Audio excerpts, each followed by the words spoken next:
नमस्कार। आज हम आयुर्वेद के एक बहुत ही महत्वपूर्ण ग्रंथ अष्टांग हृदयम के पन्नों से एक प्राचीन और मैं कहूंगी काफी रोचक प्रक्रिया को समझने की कोशिश करेंगे। धूम्रपान विधि मतलब औषधीय धुएं को सांस के द्वारा अंदर लेने की तकनीक। जी। ये जानकारी सीधे आचार्य वाग्भट्ट द्वारा रचित अष्टांग हृदयम के सूत्र स्थान के 21वें अध्याय से ली गई है। तो आज हम इसी अध्याय के श्लोकों के माध्यम से एक एक कदम आगे बढ़ेंगे। हाँ, बिल्कुल जैसे कोई कहानी सुन रहे हो। बिल्कुल, और देखेंगे कि ये प्राचीन ज्ञान हमें क्या सिखाता है। जी। हमारा उद्देश्य यही है कि इस प्राचीन विधि को इसकी बारीकियों में समझें। जैसे इसका प्रयोजन क्या था, ये कितने तरह की होती है, इसे करने का सही तरीका क्या है, कब ये फायदेमंद है और कब नहीं, और आखिर में इसके लाभ क्या बताए गए हैं। देखिए, आयुर्वेद अक्सर शरीर को दोषों, वात, पित्त और कफ, इनके संतुलन के नजरिए से देखता है ना। जी हाँ।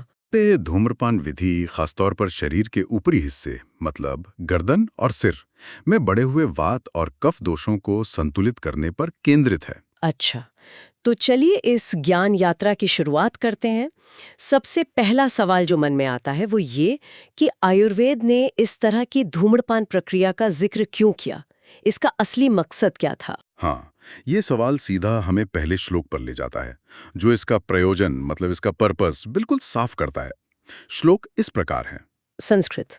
जत्रुर्ध्व कफावातोत्थ विकाराणाम अजन्मने उच्छेदाय च जाता नाम पिबेद धूमम सदात्मवान। यहाँ ये आत्मवान शब्द बहुत महत्वपूर्ण है। आत्मावान? जी, इसका मतलब है वो व्यक्ति जो अपने स्वास्थ्य के प्रति जागरूक है, समझदार है। अच्छा। तो श्लोक कहता है कि ऐसे व्यक्ति को जत्रु यानी हंसुली या कॉलर बोन, उसके ऊपर के अंगों में जैसे सिर, नाक, गला, कान, इनमें कफ और वात दोष के बढ़ने से जो रोग होते हैं उनसे बचाव के लिए। बचाव के लिए? हाँ, अजन्मने। अजन्मने। हाँ, और अगर रोग हो चुके हैं तो उन्हें जड़ से खत्म करने के लिए। उच्छेदाय च जाता नाम। बिल्कुल, उसके लिए हमेशा सदा विधि पूर्वक धूम्रपान करना चाहिए। अच्छा, तो ये एक तरह की प्रिवेंटिव और क्यूरेटिव दोनों तरह की प्रक्रिया हुई। जी हाँ। खास तौर पर सिर और गले के हिस्से के लिए, जहां कफ और वात से जुड़ी समस्याएं जैसे हम देखते हैं जुकाम, साइनस, सिर दर्द, ये सब आम है। बिल्कुल। और ये समझना बहुत जरूरी है, जैसा आपने शुरू में इशारा किया कि यहाँ धूम्रपान का मतलब तंबाकू पीने से बिल्कुल नहीं है। नहीं, बिल्कुल नहीं। ये औषधीय जड़ी बूटियों के धुएं को ग्रहण करने की बात हो रही है। सही। तो क्या ये औषधीय धुआं हमेशा एक जैसा होता है या इसमें भी प्रकार हैं? नहीं, ये एक जैसा नहीं होता। शरीर की जरूरत और दोषों की स्थिति के अनुसार इसे ढाला गया है। अगला जो श्लोक है उसका पहला हिस्सा इसी तरफ इशारा करता है। संस्कृत। स्निग्धो मध्यस्थ सतीक्ष्णश्च वाते वाता कफे कफे योज्जा टू। इसके अनुसार धूमपान के 3 मुख्य प्रकार हैं। 3 प्रकार? जी।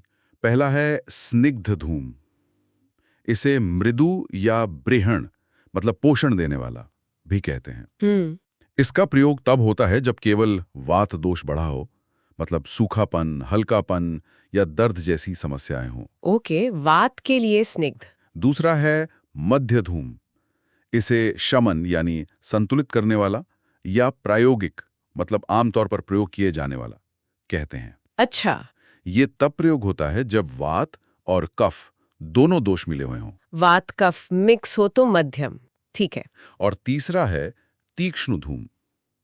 इसे शोधन यानी शुद्धि करने वाला या विरेचन मतलब निकालने वाला भी कहते हैं। इसका प्रयोग तब होता है जब कफ दोष की प्रधानता हो, जैसे भारीपन, जकड़न या बहुत ज्यादा स्राव हो रहा हो। उस स्थिति में ये तो वाकई एक पर्सनलाइज्ड मेडिसिन जैसा अप्रोच है। मतलब समस्या का मूल कारण क्या है, कौन सा दोष बड़ा है, उसे समझकर उसी के अनुसार धूम्रपान का प्रकार चुना जाता है। बिल्कुल सही। जैसे वात की खुश्की को शांत करने के लिए स्निग्ध, कफ के भारीपन को निकालने के लिए तीक्ष्ण जी। और मिले जुले लक्षणों के लिए मध्यम। बहुत खूब। लेकिन क्या कोई भी व्यक्ति इसे कर सकता है या कुछ ऐसी स्थितियां भी हैं जहां ये नुकसानदेह हो सकता है? हाँ, ये बहुत जरूरी सवाल है। आयुर्वेद में सावधानी हमेशा सबसे ऊपर होती है। हर चिकित्सा के अपने नियम हैं, अपनी सीमाएं हैं। सही। धूम्रपान के विषय में भी स्पष्ट बताया गया है कि किन परिस्थितियों में इसे बिल्कुल नहीं करना चाहिए। श्लोक 2 का जो बाकी हिस्सा है, वहां से लेकर श्लोक 4 के पहले हिस्से तक इन्हीं निषेधों मतलब कॉन्ट्राइंडिकेशंस का वर्णन है। संस्कृत। न रक्त पित्तार्ते विरिक्तोदर मेहिषु तिमिरोर्ध्वानिलास धाम रोहिणी दत्त बस्तिषु मत्स्य मध्य दधि क्षीर क्षोद्र स्नेह विशाशिषु शिरस्य अभिहते पांडुरोगे जागरिते निशि। बाप रे, ये तो काफी लंबी लिस्ट है। हाँ, इसमें काफी स्थितियां हैं। मैं संक्षेप में बताती हूँ। जैसे रक्त पित्त, मतलब कहीं से ब्लीडिंग हो रही हो, नाक से या मुंह से। या किसी ने विरेचन लिया हो, मतलब पेट साफ करने की आयुर्वेदिक प्रक्रिया, उसके तुरंत बाद नहीं करना है। पेट की कोई गंभीर बीमारी हो या मधुमेह हो। अच्छा, डायबिटीज में भी मना है। जी। आंखों के रोग जैसे तिमिर, गैस ऊपर चढ़ रही हो या पेट बहुत फूला हुआ हो। गले का एक रोग होता है रोहिणी, या किसी ने बस्ती ली हो, मतलब एनीमा। या फिर अगर व्यक्ति ने तुरंत मछली, शराब, दही, दूध, शहद, घी या तेल जैसी कोई चीज या कोई विषैला पदार्थ खाया हो। खाने पीने के तुरंत बाद भी नहीं? हाँ, विशेषकर इन चीजों के बाद। और इसके अलावा अगर सिर पर चोट लगी हो, एनीमिया यानी पांडु रोग हो, या व्यक्ति रात भर जागा हो, इन सब स्थितियों में धूम्रपान वर्जित है। काफी सारी सावधानियां हैं। जी। और एक और महत्वपूर्ण बात यह भी है कि मान लीजिए किसी व्यक्ति की प्रकृति वात या कफ की है, लेकिन उसे साथ में पित्त बढ़ा हुआ है या पित्त संबंधी कोई रोग है जैसे रक्त पित्त, हाँ, तो भी धूम्रपान नहीं करना चाहिए, क्योंकि धूम्रपान की प्रक्रिया में अग्नि का प्रयोग होता है और यह पित्त को और बढ़ा सकता है। अच्छा, मतलब प्रकृति के साथ साथ मौजूदा रोग को भी देखना होगा। ये सावधानियां तो बहुत जरूरी है। इससे पता चलता है कि ये एक शक्तिशाली प्रक्रिया है। इसे बिना सोचे समझे इस्तेमाल नहीं करना चाहिए। बिल्कुल। अगर कोई इन नियमों को नजरअंदाज करे या गलत समय पर करे या शायद जरूरत से ज्यादा कर ले, तो क्या गड़बड़ हो सकती है? जी, लापरवाही के गंभीर परिणाम हो सकते हैं। श्लोक 4 का अगला हिस्सा और 5 का पहला हिस्सा इसी बारे में चेतावनी देते हैं। संस्कृत रक्त पित्तांध वाधिर्य तृण मूर्छा मदमोहकृत धूमो अकाले अतिपीतोवा। अकाले यानी गलत समय पर या निषिद्ध अवस्था में, और अतिपीता यानी जरूरत से ज्यादा मात्रा में धूम्रपान करने से कई समस्याएं हो सकती हैं। जैसे रक्तपित्त यानी ब्लीडिंग शुरू हो सकती है, आंध्य यानी अंधापन, बाधिर्य यानी बहरापन, तृष्णा मतलब बहुत ज्यादा प्यास लगना, मूर्छा यानी बेहोशी, मद एक तरह का नशा या चक्कर आना, और मोह यानी मानसिक भ्रम। अरे, ये लक्षण तो काफी डरावने हैं। इसका मतलब है कि मात्रा और समय का ध्यान रखना बेहद जरूरी है। अत्यंत आवश्यक है। अगर मान लीजिए गलती से किसी को ऐसे लक्षण आने लगें, तो क्या आयुर्वेद इसका कोई समाधान भी बताता है? हाँ, बिल्कुल। आयुर्वेद समस्या बताने के साथ समाधान भी सुझाता है। श्लोक 5 का अगला हिस्सा यही कहता है। संस्कृत तत्र शीतो विधिरहितः। तत्र शीतो विधिरहितः। जी, यानी ऐसी स्थिति में शीत विधि मतलब ठंडी तासीर वाले उपचार करना फायदेमंद होता है। अच्छा, ठंडे उपचार। हाँ, इसमें घी पीना, नाक में ठंडा तेल या घी डालना जिसे नस्य कहते हैं, ठंडी जड़ी बूटियों का लेप लगाना, या शरीर पर औषधीय शीतल तरल डालना जिसे परिषेक कहते हैं, ये सब क्रियाएं शामिल हो सकती हैं। ये स्थिति की गंभीरता और प्रकृति पर निर्भर करता है कि क्या करना है। मतलब धूम्रपान से अगर गर्मी बढ़ गई है या पित्त बढ़ गया है, तो उसको शांत करने के लिए उसके विपरीत गुण वाले यानी शीतल उपचार करने चाहिए। ये तो लॉजिकल लगता है। जी। अब ये समझना भी जरूरी है कि इस प्रक्रिया को करने का सही समय क्या है। क्या दिन में कभी भी कर सकते हैं या कोई खास अवसर बताए गए हैं? इसके लिए भी वाग्भट ने बहुत स्पष्ट मार्गदर्शन दिया है। श्लोक 5 के अंत से लेकर श्लोक 7 के पहले हिस्से तक तीनों प्रकार के धूम्रपान के लिए उचित समय या अवसर बताए गए हैं। हर प्रकार के लिए अलग नियम है। संस्कृत छुत, जुम्बित वेण, मूत्र, स्त्री सेवा, शस्त्र कर्मणाम। 5 हास्यस्य दंतकास्तस्य धूमम अन्ते पिबे मृदुम। कालेश्वेषु निशाहार नावनान्ते च मध्यमम। 6 निद्रा स्नायंजन स्नानाच्छर्दितान्ते विरेचनम। तो अलग अलग समय है सबके लिए। जी बिल्कुल। देखिए, मृदु या स्निग्ध धूम जो वात के लिए है, उसे 8 शारीरिक क्रियाओं के तुरंत बाद करने को कहा है। 8 क्रियाएं कौन सी? छींकने के बाद, जमाही लेने के बाद, मल त्याग, मूत्र त्याग, मैथुन, छोटे मोटे शस्त्र कर्म, हंसने और दातुन करने के बाद। अच्छा। माना जाता है कि इन क्रियाओं के बाद अक्सर वात थोड़ा बढ़ जाता है, तो उसे शांत करने के लिए उपयोगी है। ये तो बड़ा इंटरेस्टिंग कनेक्शन है। और मध्यम धूम? मध्यम धूम जो वात कफ के लिए है, उसे इन 8 अवसरों के अलावा रात का भोजन करने के बाद, नस से लेने के बाद और अंजन लगाने के बाद भी कर सकते हैं। मतलब कुल 11 अवसर हो गए। 11 अवसर, ठीक है। और तीक्ष्ण वाला? विरेचन या तीक्ष्ण धूम जो कफ के लिए है, उसे 5 अवसरों के बाद करने का विधान है।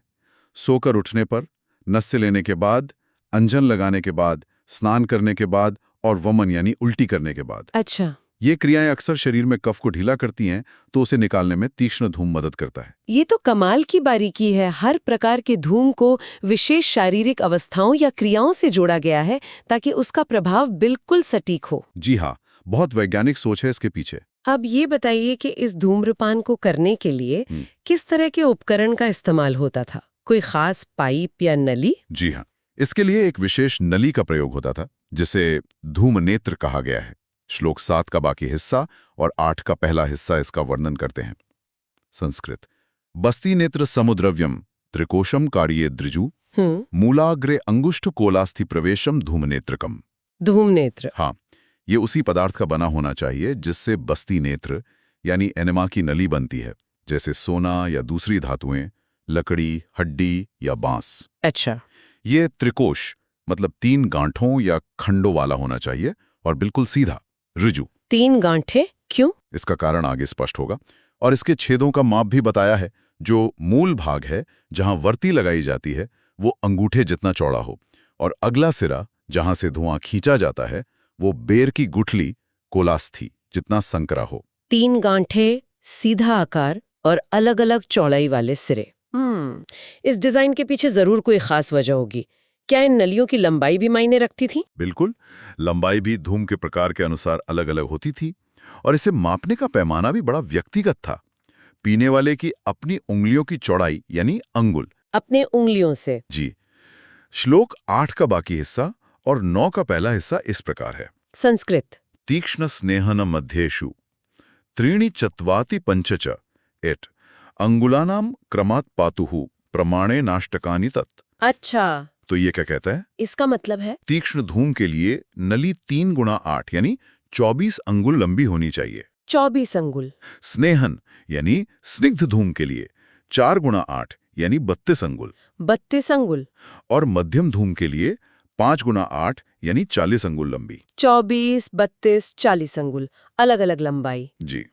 और जो टीकाकार हैं वो बताते हैं कि ये लंबाई, वो 3 गांठें और सिरे का संकरापन, ये सब मिलकर धुएं के वेग को नियंत्रित करते हैं। अच्छा। ताकि धुआं सीधे और तेजी से ना जाकर थोड़ा रुककर, धीमी गति से और कुछ ठंडा होकर शरीर में पहुंचे, जिससे नाक, आंख जैसी जो नाजुक इंद्रियां हैं उनको कोई नुकसान ना हो। वाह, ये तो प्राचीन इंजीनियरिंग का बेहतरीन उदाहरण है।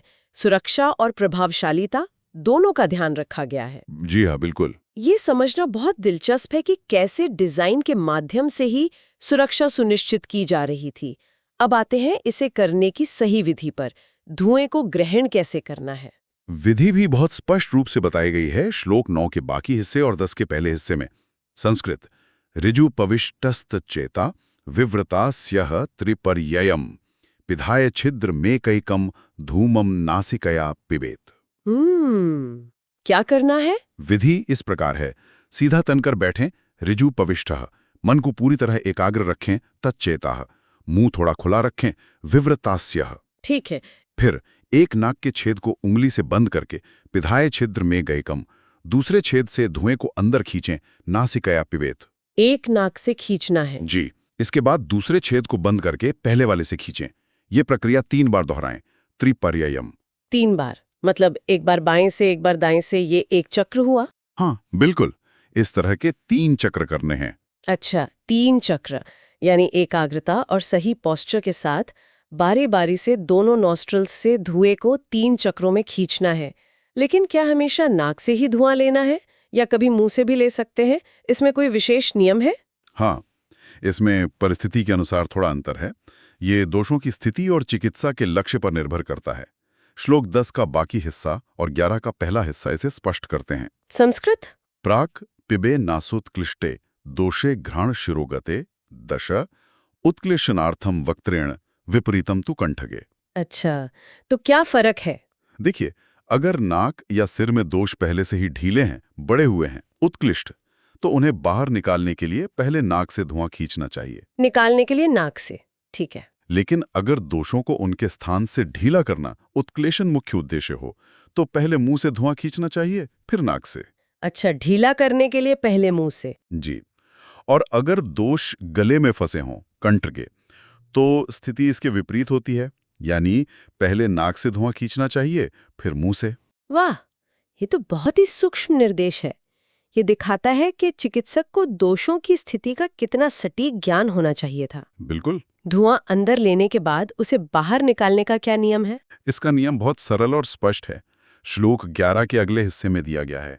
संस्कृत मुखेनेव उद्विमेत धूमम 11। मुखेनेव उद्विमेत। जी, यानी धुआं चाहे नाक से लिया गया हो या मुंह से, उसे बाहर हमेशा मुंह से ही निकालना चाहिए। हमेशा मुंह से ही? नाक से क्यों नहीं निकाल सकते? इसका कारण भी तुरंत अगले हिस्से में बताया गया है।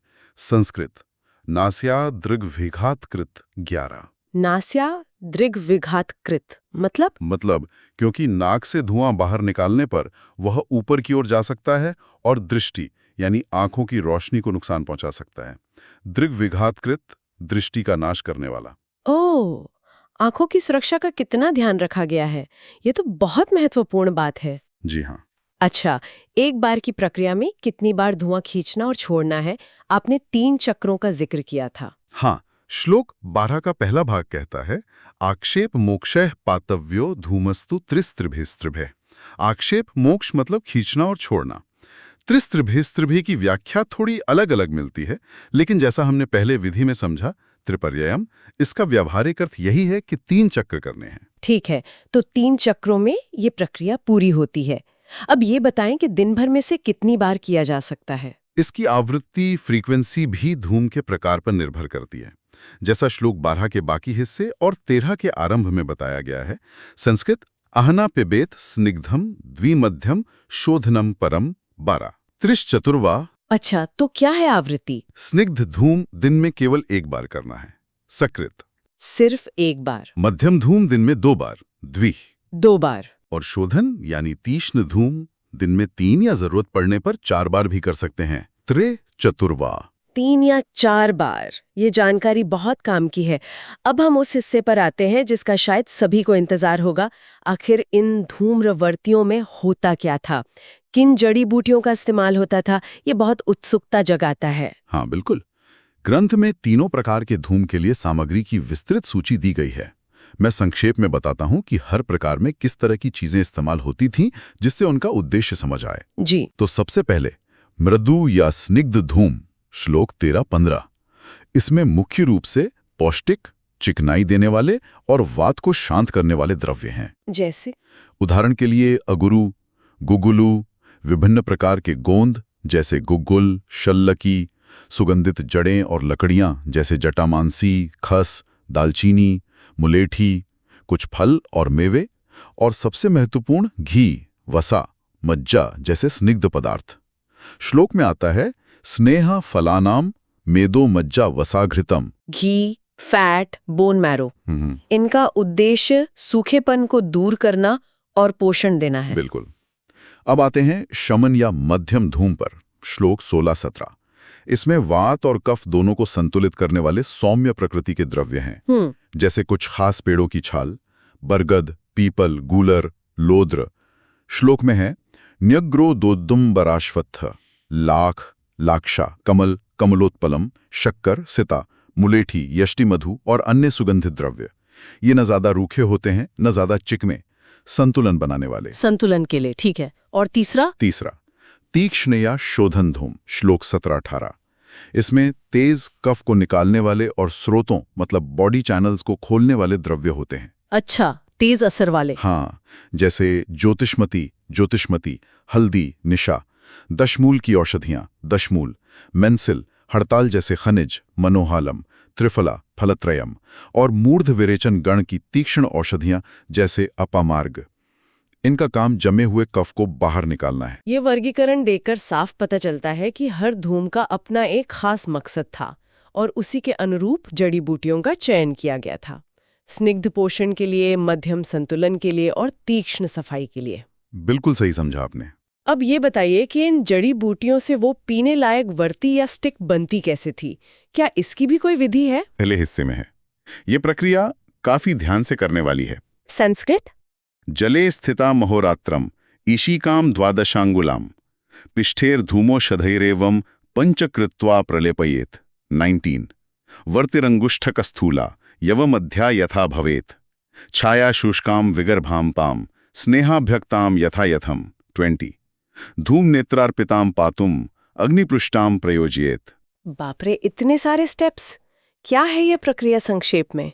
संक्षेप में 12 अंगुल लंबी सरकंडे जैसी कोई डंडी इशिका लेते थे, उसे 24 घंटे पानी में भिगोते थे, फिर चुनी हुई औषधियों का लेप बनाकर उसे इस डंडी पर 5 बार पंचकृत्वा लगाते थे।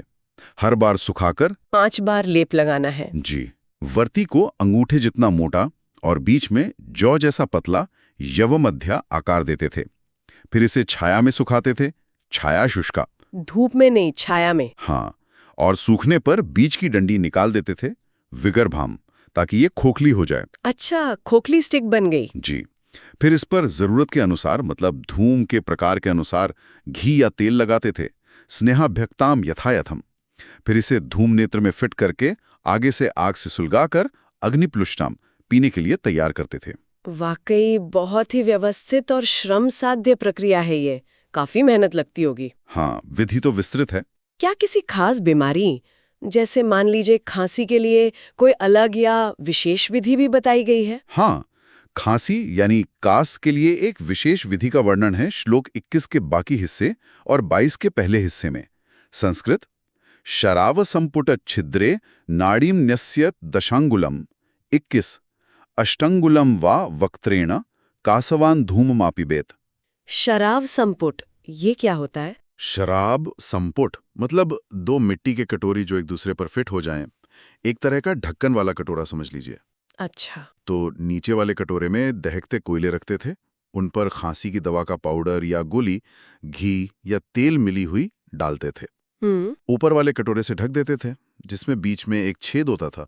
उस छेद में 8 या 10 अंगुल लंबी नली, नाड़ी लगाते थे। ओके। और खांसी का रोगी कासवान मुंह से वक्त्रेण उस नली द्वारा निकलने वाले धुएं को खींचता था। अरे वाह, ये तो कुछ आधुनिक नेब्यूलाइजर या इनहेलर जैसा लग रहा है। हाँ, कुछ वैसा ही सिद्धांत लगता है।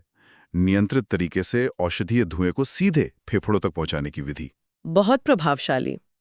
अब हम इस चर्चा के अंतिम पड़ाव पर हैं, तो संक्षेप में बताएं कि अगर कोई व्यक्ति नियमित रूप से और सही विधि से ये औषधीय धूम्रपान करे तो उसे क्या लाभ मिलते हैं? इसके लाभ अंतिम श्लोक 22-12 में बहुत सुंदर ढंग से बताए गए हैं। संस्कृत: कासः श्वासः पीनसो विस्वरत्वम पूतिर्गंधः पांडुता केशदोषः करणास्याक्षी स्त्रावकंडवर्ती जाढ्यम तंद्रा हिद्मा धूमपम न स्पृशंति। धूमपम न स्पृशंति मतलब ये समस्याएं छूती भी नहीं। जी। श्लोक यही कहता है कि जो विधिपूर्वक धूमपान करता है उसे ये समस्याएं नहीं होती, या अगर हों तो ठीक हो जाती हैं। कौन कौन सी समस्याएं हैं ये? खांसी, कास, श्वास या दमा श्वास, पुराना जुकाम या साइनस, पीनस, आवाज का बैठना, विस्वरत्वम, मुंह या नाक से दुर्गंध आना, पूतिर्गंधः, चेहरे का पीलापन या पांडुता मुख के संदर्भ में है, बालों के रोग, केशदोषः जैसे सफेद होना, झड़ना, बालों के लिए भी फायदेमंद है। जी, कान, कर्ण, मुंह, आस्य और आंख अक्षी की समस्याएं जैसे उनसे स्त्राव बहना, स्त्राव, खुजली, कंडू, दर्द, अर्ती, भारीपन या जड़ता, जाड्याव। आंख, नाक, कान, गला सब कवर हो गया। जी हाँ, और तो और हर समय ओंघना या सुस्ती रहना, तंद्रा और हिचकी। हिचकी भी? जी। इसके अलावा टीकाओं में सिर दर्द, माइग्रेन, दांतों की कमजोरी, गर्दन की अकड़न, अरुचि जैसे कई और वात कफ रोगों में भी इसके लाभ बताए गए हैं। और सबसे महत्वपूर्ण, ये सिर, इंद्रियों और मन को हल्का, स्पष्ट और प्रसन्न मतलब प्रसाद प्रदान करता है। मन को भी शांति मिलती है। जी। तो हमने अष्टांग हृदयम के इस अध्याय की यात्रा करते हुए देखा कि धूम्रपान एक अत्यंत परिष्कृत और कहना होगा वैज्ञानिक आधार वाली प्रक्रिया थी। इसमें उद्देश्य, प्रकार, सामग्री, विधि, समय, उपकरण, लाभ और सावधानियां, हर पहलू पर कितनी गहराई से विचार किया गया है। बिल्कुल। इसका मूल आधार सिर और गले के हिस्से में वात और कफ दोषों को पहचान कर उन्हें संतुलित करना है, ताकि उन अंगों से जुड़े रोगों का निवारण भी हो और उपचार भी हो सके। ये सिर्फ एक नुस्खा नहीं बल्कि एक पूरी चिकित्सा पद्धति है अपने आप में। और जिस तरह से इस प्रक्रिया में हर व्यक्ति की प्रकृति, दोष की स्थिति और यहाँ तक कि दिनचर्या की छोटी छोटी क्रियाओं जैसे छींकना या जम्हाई लेना, इन सबको भी ध्यान में रखा गया है, वो आज के दौर में भी सोचने पर मजबूर करता है। सही कहा आपने। तो यहाँ एक विचार उठता है, क्या इस प्राचीन ज्ञान से प्रेरणा लेकर आज के आधुनिक विज्ञान और तकनीक की मदद से श्वसन और सिर गले से जुड़ी समस्याओं के लिए इसी तरह की व्यक्तिगत, सुरक्षित और नियंत्रित इनहेलेशन थेरेपी विकसित की जा सकती हैं, जो शायद ज्यादा टारगेटेड हो? ये एक बहुत ही प्रासंगिक प्रश्न है। ये प्रश्न भविष्य के शोध के लिए शायद एक दिशा दे सकता है, सोचने के लिए एक अच्छा बिंदु है। निश्चित रूप से।